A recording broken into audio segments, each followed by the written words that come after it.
Kyle McCord or Devin Brown? We have talked all offseason about the QB battle at Ohio State and the competition to be named QB1 at Ohio State ramps up today as fall camp begins.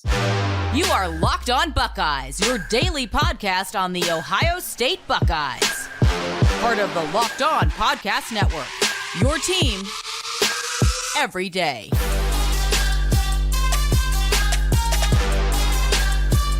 What is up, Buckeye fans? Welcome back to another episode of Locked On Buckeyes for the Locked On Podcast Network. I'm your host, Jay Stevens, also the host of the Jay Stevens Podcast. It is Thursday, August 3rd in the year 2023, and I want to thank you for making Locked On Buckeyes your first listen or first watch of every single day. During today's episode, we will discuss storylines that will be going throughout fall camp, and today's all about those on the defensive side of the ball. But first, fall camp is here.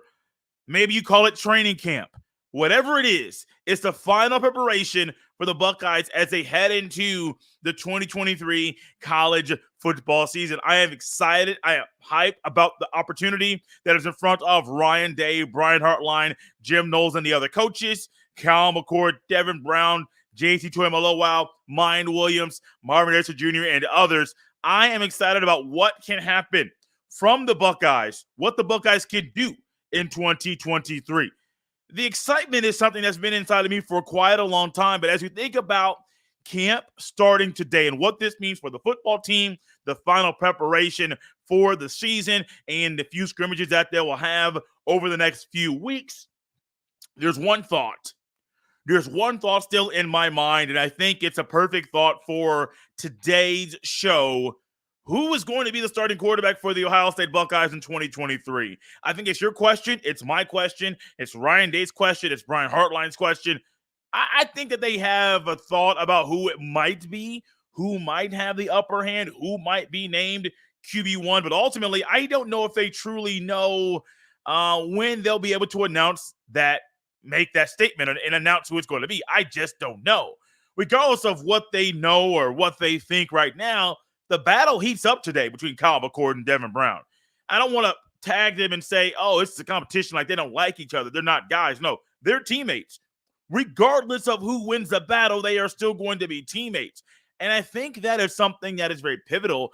And Ryan Day understands that. But also, I think there are two guys that no matter who wins, Devin Brown, Kyle McCord, I think Buckeye fans are going to be A-okay with who is named the starting quarterback and what the offense will be. No matter if McCord or Brown is the signal caller for the Buckeyes in a few weeks. Ultimately, to me, when you say ramps up, heats up, that's all true. But I think things are going to get really, really, really intense if after the first scrimmage, Ryan Day has not announced internally who the starting quarterback is going to be. He may do it.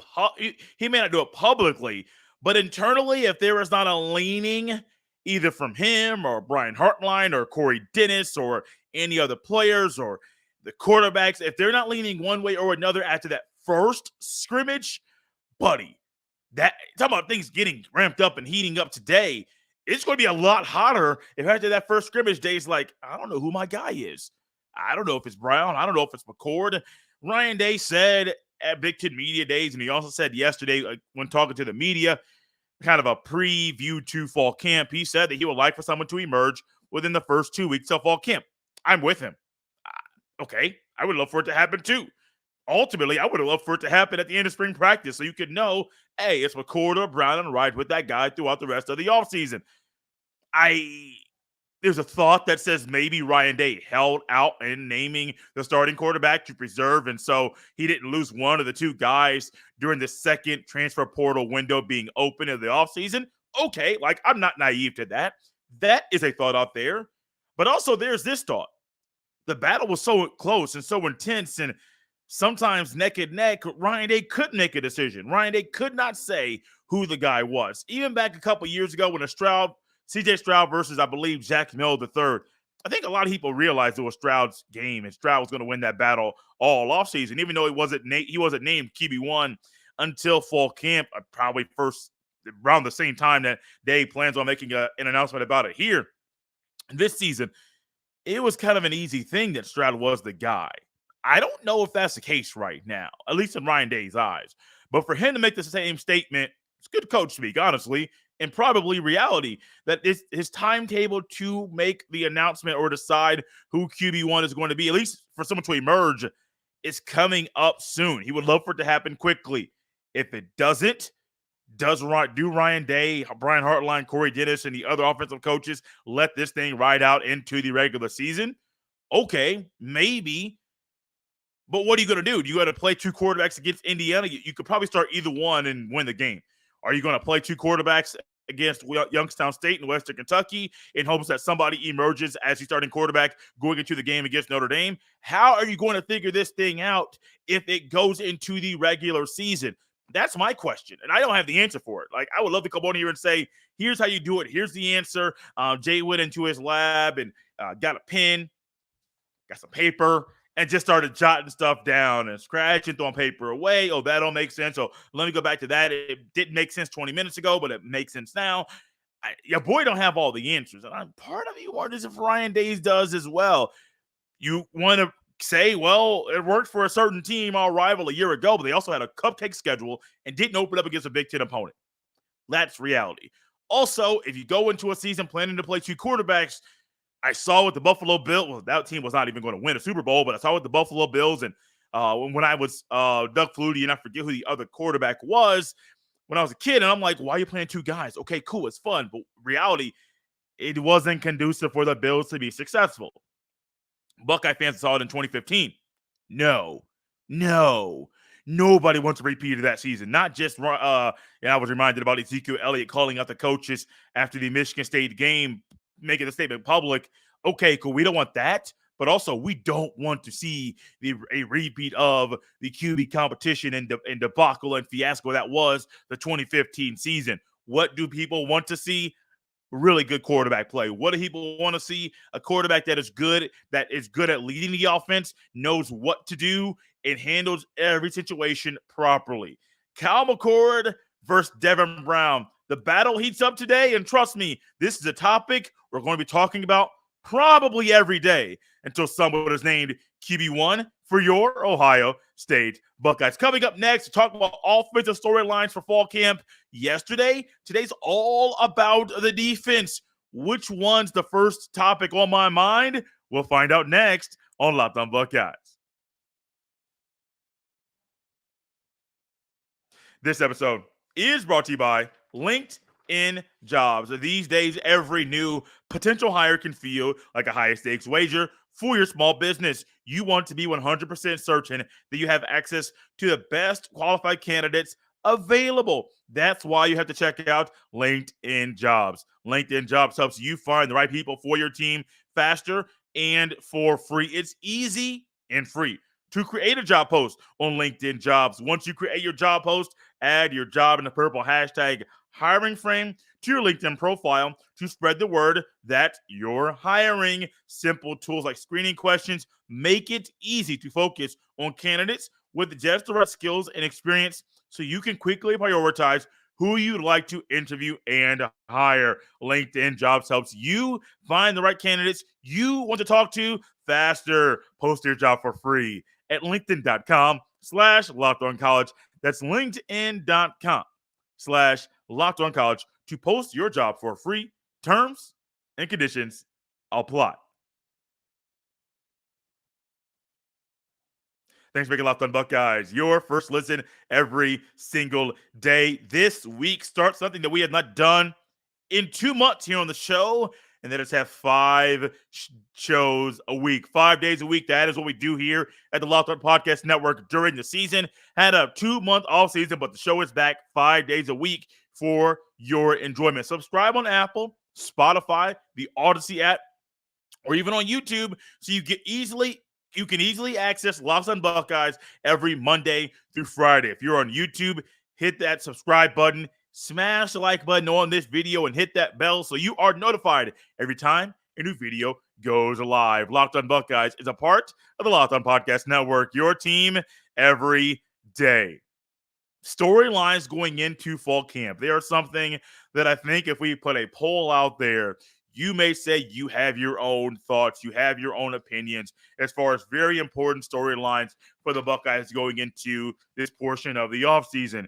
Some of yours on defense are probably going to be the same as mine. A day ago, I started, in the first topic, it was easy.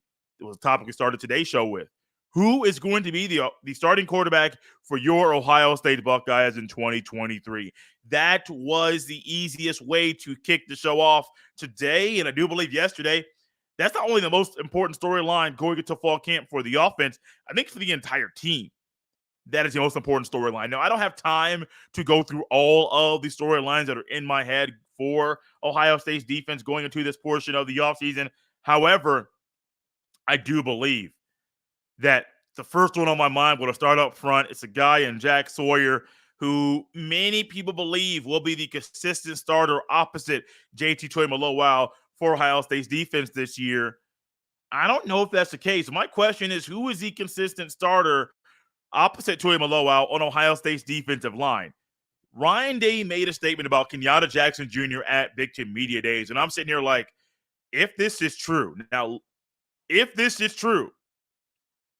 and we see not just the looks of Jackson Jr. on the football field, but the level of play that you want from a starting defensive end at Ohio State, we could see Jackson Jr. go up and above and supersede and be the other starting DN opposite Tuimoloau for the Buckeyes defense in the fall. As much as people love Jack Sawyer and as much as people want him to be successful, because I'm going to say, I want him to be successful. I don't want Sawyer to come out here and to be a guy who thought he was going to be a starter, then all of a sudden that didn't go the way that he thought it was. I want him to be successful. I want him to be elite, because I think the Buckeyes need another elite DN opposite Tuimoloau for the Buckeyes defense to be all it can be in 2023. But ultimately, Ryan Day said Kenyatta Jackson Jr. looks like an NFL player. Now, is that by the eye test? Just walking, like walk off the bus, oh, that guy plays in the league? Or is it the eye test getting off the bus, but also on first down, second down, during a scrimmage, or during a individual period during practice? One thing about Ryan Day when he makes these statements, they're not coming from a place of ignorance or someone who has not been there at the next level coaching. Spent a lot of time coaching in the National Football League before coming back to college. And lo and behold, what do we see? Or what did Ryan Day see? He saw guys in the NFL every single day. He knows what it looks like to be a defensive end in the NFL. He knows what it looks like to see a DN practice day in and day out. The guys that can make it and the guys that can't make it. He knows about all this stuff, which is why when Ryan Day makes a statement about Kenyatta Jackson Jr. looking like an NFL player, it gets my attention. Also, I'm also not going to come out here and say that Jackson Jr. is going to be the guy to start for the Buckeyes. I need to see it with my own eyes with him on the field before I say, give me Jackson Jr. over Sawyer as Ohio State's other starting DN opposite of JT Tuimoloau. The next one, let's go front to back. The next one's about the defensive tackles. We know Tyleik Williams and Michael Hall Jr. are the guys. They are going to be starting. Tywone Malone and Ty Hamilton, they are the backups. Do the Buckeyes do a 60-40 rotation where the starters play 60% of the snaps and the backups play 40% of the snaps at D tackle? Or do we see a rotation where it's your top guys are playing 75 to 80% of the snaps and the backups are playing 20 to 25% of the snaps? Do we see that rotation? Because I think that 75 to 80% of the snaps being Michael Hall Jr. and Tyleik Williams, I think that's what the Buckeyes need. Like, no more of this nonsense where your top guys are not playing consistently or playing more than the older guys on the team. Miss me with that. Forget that nonsense. That is not wise coaching. I don't want to come on here during the season and say, well, deja vu. Y'all hear me say that phrase all the time because it seems like over Ryan Day's tenure, deja vu is something that we get over and over and over. That feeling of, I've seen this before, not again. I've seen this before. This reminds me of something that happened in the past during Ryan Day's tenure at Ohio State. I don't know, man. Hope not. But ultimately, give me Mike Hall Jr., give me Tyleik Williams, 75 or 80% of the snaps, and I'm good. But do we see that? Now, this is a fall camp storyline, but this is also something we will not be able to answer until weeks 1 through 4, 5, and 6, and starting to really realize and understand the rotation that Larry Johnson is putting out there for Ohio State's defensive tackles. Another one is at linebacker. It has nothing to do with who will start for the Buckeyes in the season. Who is your third linebacker? I think the top two are easy. Tommy Eichenberg and Steele Chambers. Who is your third linebacker? Because some say right now, we're even in spring practice, that Cody Simon was a 3 and CJ Hicks was behind him. And I've been on the record. They talk about Jackson Jr. looks like an NFL player. When I see CJ Hicks out there playing football, when I see him walking around and just moving, he looks like an Ohio State linebacker. The kind of guy that you want, that you have been longing to see just by the eye test of him walking around. However, the eye test only gets you so far. The eye test can help you get picked up at a pickup game at the gym where somebody says, "Hey man, we got next, but you need a 5 like you got there. You need 4 more players." You look over there, you see that guy. Hey bro, we got you. Ain't seen him put up a shot. Haven't seen him run. Haven't seen him dribble. You haven't seen him do any of the fundamental parts of basketball. All of a sudden, a pickup game where I can look at you and say, "Ooh, I want you on my team." You gonna be that guy. I think CJ Hicks checks off numerous boxes just based off the eye test. But ultimately, that only gets you so far. Cody Simon's great in a third piece. I think Hicks can play middle or outside. And I think that's something that's pivotal for Jim Knowles' defense. James Laurinaitis, the grad assistant linebackers coach for Ohio State. I think that overall, we may see CJ Hicks as the third linebacker, maybe even coming out of fall camp, because there will be times the Buckeyes need to use 3 LBs on the field. Will it be Simon? Will it be Hicks? That's literally to be determined. One more thing quickly. Do the Buckeyes use the jack position this year? And if they do, how often do they use it? Tried it a year ago. Maybe Jack Sawyer didn't really work that well. I would have said maybe use another player on the field.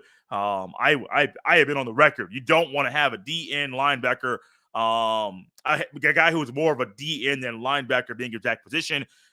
Versatility and being able to move and swiftness on the field and being able to move in open space and understand how to activate your body and move around in open space on the field.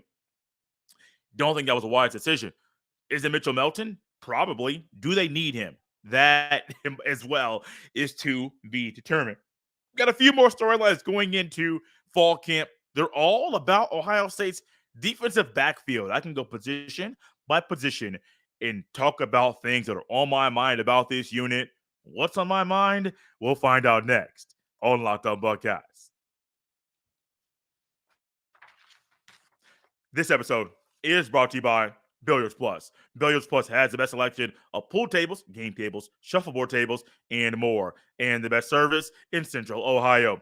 Billiards Plus also can set you up with a brand new top-of-the-line grill that will last for generations. We all know how hard it is with the supply chain issues this year and getting certain things shipped on time. So when it comes to ordering that one big gift for someone you love, check out Billiards Plus. They have exactly what you are looking for. Billiards Plus carries the best pool tables from Brunswick, Alhausen, Canada, Billiards, and more. Plus, top-of-the-line grills from PK, Napoleon, Memphis, and Le Griddle. That will be the last grill you own. Seriously, these grills stand the test of time.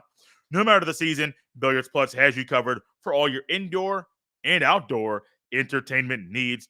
Visit their showroom on Dublin Center Drive in Dublin. Check them out at billiards-plus.com. Billiards Plus, family owned and operated for generations. Storylines for Ohio State's defense. Went through some D tackle, D end, went through some for the linebackers. I'm going to mix in. I put the jack position in there, even though it's a hybrid. I put him over with the linebackers because you want a guy who can be better, even off ball a little bit in a 2-point stance. Most defensive tackles and defensive ends are not good off the line of scrimmage in a 2-point stance, which is why I grouped it with that unit. However, when you go to the defensive back room, you got numerous guys at every position, not just corner. Now, we know Denzel Burke's going to start. Now, I'm not going to come in here and say, is Denzel Burke going to be the starting corner for the Ohio State Buckeyes? Buddy, if he's not, I think we got a lot of problems on our hands. So I do think Burke is going to be that guy. If I go corner and then nickel corner or cover safety, whichever one you want to use, and then go to the other safeties, I call them strong and free. Ohio State uses other terminology for those positions. Let's go to the corner position first. On the outside, I have been on the record, and I'll say it now. I said it in the offseason when I predicted Ohio State's depth chart week 1. I think Davison Igbinosun is going to be your starting corner opposite of Denzel Burke. But a storyline to watch during fall camp is the other corner, is it Davison Igbinosun, the Ole Miss transfer who did a phenomenal job playing a year ago for the Rebels, or is it Jordan Hancock, a guy who has been around the program for a while, battled injuries, but also has been working and grinding for this opportunity at the Ohio State University? Is this a battle between Igbinosun and Hancock that'll be as heated as a battle between McCord and Brown or Sawyer and Jackson Jr. or Henderson and Williams? I mean, there's so many battles going on, position battles at Ohio State. I think it kind of blows my mind when I think about just position by position, how many position battles we have going on. We mentioned quarterback. Even though Henderson and Williams are still really healthy and really good, and they both played a lot of ball at Ohio State, I still think in many people's minds, those are the top two guys, and no one really knows who's going to be the starting running back at Ohio State. Also, center, Carson Hinsman, Jacob James, Vic Cutler, battle. Left and right tackle, Josh Fryer, Jimmy Simmons, Taylor Tishabola, Luke Montgomery, battle. Now, I don't think there's a battle for receiver. I think as much as I would like to see maybe somebody else or play over Fleming, I think Fleming is the solid third guy. So I think the receivers, one that you don't really see, Cade Stover, Joe Royer, 1 and 2 in the tight end room, not really a battle. Not really a battle on D tackle, a battle opposite Tui Maloa, who's the other starting D end.